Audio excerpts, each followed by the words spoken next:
Welcome back to Game & Watch Gallery 2, everyone! I'm the MoeChicken, and today we're going to be going to Ball. So, this might be a short episode, frankly, because Ball is very simple. If you didn't know, Ball is the very first Game & Watch game that was released. And I have a copy of it, actually. It's one of the Game & Watch games, or Game & Watch machines that I have. If I remember correctly, there is no, if you lose once, you lose entirely. That you don't get lives in this one. And all you do is just kind of move the hands back and forth. That's the whole game. On game A, it's like this, 2 balls. Game B, there are 3. It's a fine place to start, you know? It's a great game and watch for them to start on. And it's still a fun game. But compared to some of the other ones we've seen thus far, maybe a little less impressive.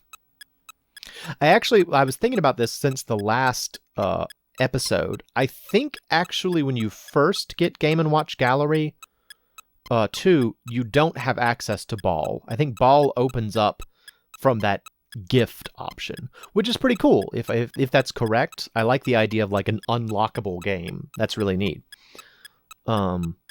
Because that's what I wanted in the first game. I was really hoping that like when you got a certain number of points, you would unlock another game, but I don't think that that's actually the case in practice.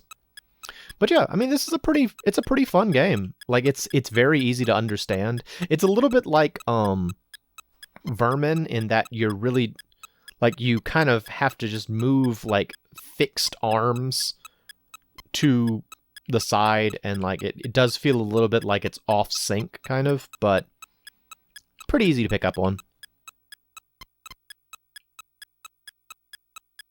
And it starts to go pretty quick.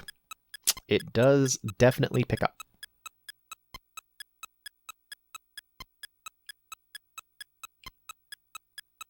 So we'll just see how far we can get in Ball. Can dance a little bit. It's a good time. Dance, dance, dance, dance, dance, dance, dance, dance, dance. And I think that like ball on the top of the character's head is supposed to be a nose, and he's supposed to be looking straight up.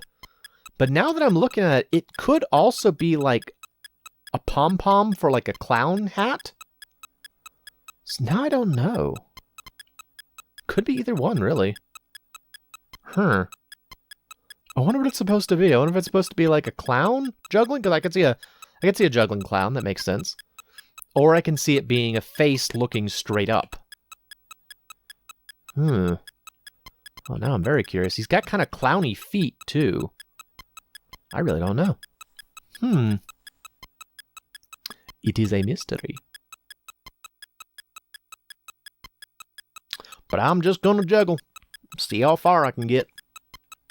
I'm juggling away. Look at me go. Now, a funny thing, I don't think I've mentioned this yet. This is actually technically a Game Boy Color game. I think the only Game & Watch Gallery that was actually just a Game Boy game was the first one. Because, again, this was released like kind of like a transitional point. Like I got Game & Watch Gallery on Game Boy Pocket. But the Game Boy Color came out pretty, like, the next year, I think? Ed, check on that. How far apart were the Game & Watch Gallery, or were the Game Boy Color and the Game Boy Pocket? Because I think they came out right around the same time. Which was especially frustrating if you had just bought a Game Boy Pocket. Because all of a sudden you're like, oh, definitely want the Game Boy Color, but all I have is a Game Boy Pocket. Very irritating. Because, I mean, to Nintendo's credit, a lot of Game Boy Color games, like this one, for example, are compatible with both the Super Game Boy and the original Game Boy. But, as you might expect, as time went on, they kind of got to the point where you really couldn't play Game Boy Color games on a Game Boy.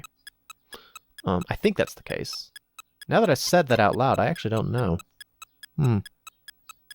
I know there are certain Game Boy Color games that when you put them in the Super Game Boy, it has a notice that says like this game is incompatible with the system. Which is interesting to me, because that would suggest that Nintendo knew they were going to like release the Game Boy Color when the Super Game Boy came out. And like there are Game Boy Color games like this one, for example, that have special effects that the Super Game Boy can handle. So it's like the Super Game Boy is capable of doing Game Boy Color stuff. So I guess all Game Boy Color games also have some sort of like subroutine on them that like tells a Super Game Boy what to do. I don't know. I don't know about all the technology. I do know that I think Game Boys, like especially nowadays, I'm very impressed with the Game Boy as like as a machine from when it came out. Like it's a pretty impressive little piece of hardware. And it has allowed Nintendo to dominate the handheld market ever since. Well, I think the DS is what kind of helped that, but the DS was monumentally successful. Keep juggling, clown and/or looking straight up person. Keep juggling! You can do it! Don't drop them balls!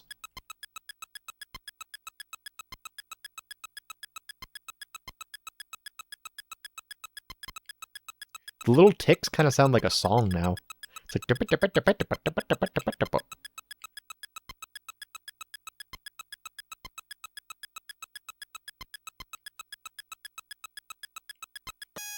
Oh, doggone. $1.99!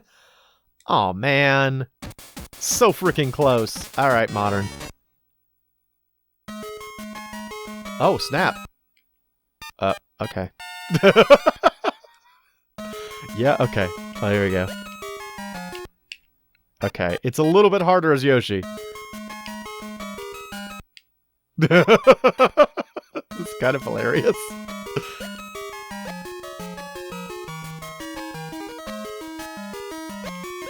Oh, they fall fast when they get near his head.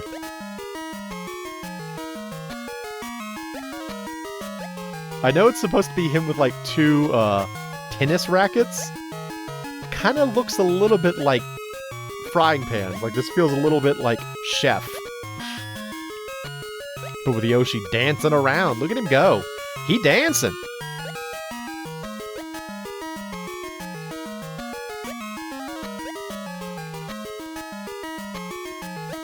The speed at which they fall is really weird. Like it's consistent, but it's like they like start to fall at like a weird spot. I don't know how to describe it. It's just strange.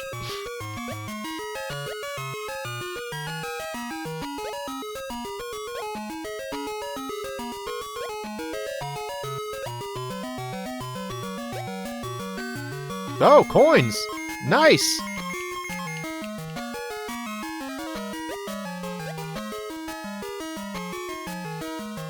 You know, I've... Womp womp. Let me do one more time. As Yoshi dances while he launches eggs up into the air.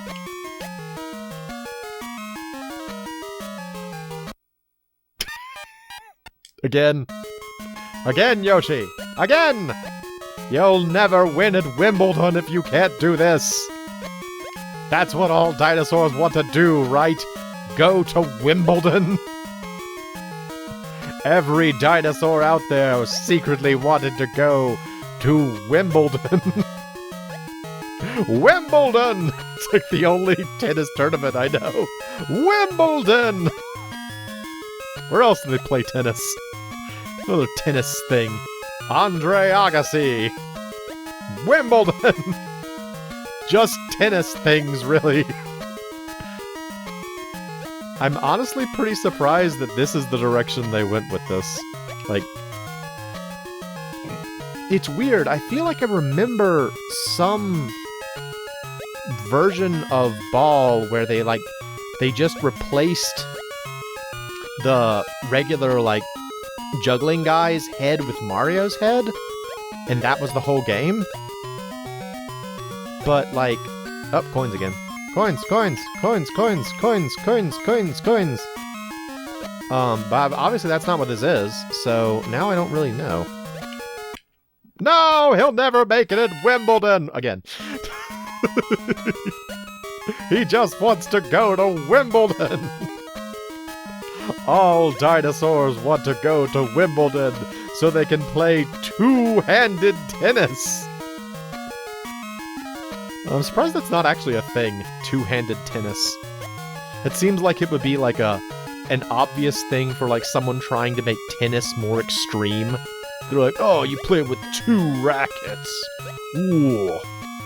It also kind of sounds like something that would have showed up on like a Nickelodeon kids game, you know, like a Wild and Crazy Kids or like a What Would You Do or a Double Dare or something like that, you know. And it feels like Wild and Crazy Kids. Did y'all watch that growing up? That might be too old for some of y'all, but like in the 90s there was this really super fun kids like outdoor Nickelodeon game called Wild and Crazy Kids, and like each episode I think would have 3 events in it, and they would have like groups of kids just kind of like compete in various events, and like it was, man, it always looked super fun. I always wanted to do it. Wild and Crazy Kids. Actually, funny thing about Wild and Crazy Kids, when I first saw Splatoon, all I could think about was the color schemes that they used on Wild and Crazy Kids, because like Splatoon's colors, especially the first one, I don't really know about the subsequent ones very much. What's this? I guess that was, yeah, it was bad. Okay. Again. Yeah, Splatoon's color schemes were like really strongly reminiscent of the colors that they used on Nickelodeon at that time period.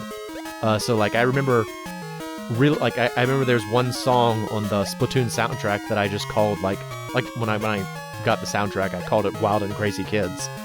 Because I was like, this just feels so much like Nickelodeon stuff. There's a lot of stuff from that time period that had that kind of like lime green, bright orange, magenta, sort of a reddish purple, and like turquoise. You know, those were the colors of like the mid 90s. And they're nice colors. It's a good color scheme. Most of them are like secondary colors. They're not primary colors. It's primary colors for little kids. Cool kids like those. Got like those exciting colors. That's how it was back then. Coins! Coins, coins, coins, coins, coins, coins, coins, coins, coins, coins, coins! Yes, yes. Yep. Oh, you'll never make it to Wimbledon, Yoshi! Alright, well that's it for this one. So, that has been Game & Watch Gallery 2. I'm probably going to play the third one. Let's be honest, I like Game & Watch games too much, so I hope you'll come back and join me for more. I am the MoeChicken, this has been Game & Watch Gallery 2, and thanks for stopping by.